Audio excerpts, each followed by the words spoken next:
যদিহে আপোনাৰ ভালপোৱা ব্যক্তিগৰাকীয়ে আপোনাক শাসন কৰিছে, তেতিয়াহ'লে আপুনি তেওঁক কেতিয়াও খং নকৰিব বা ভাবি নল'ব যে তেওঁ আপোনাক কণ্ট্ৰল কৰিব ট্ৰাই কৰিছে।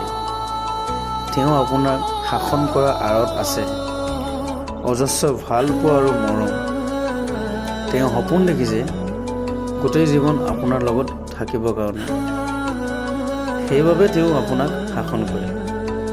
সেয়া শাসন বুলি ভাবিলে আপোনাৰ সদায় খং উঠিব। ভাবি ল'ব যে সেয়া মৰম, যাৰ বাবে আপুনি ক'ত গৈছে, কি কৰিছে, কাৰ লগত আছে, সদায় চকু দিয়ে। বাকী টাইম পাছৰ কাৰণে যিবিলাক ৰিলেশ্যনশ্বিপ চলি আছে, সেইবিলাকত কেতিয়াও এনেকুৱা ধৰণৰ কাজিয়া নহয়। কাৰণ তোমাৰ লগত টাইম পাছ কৰি আছে ন।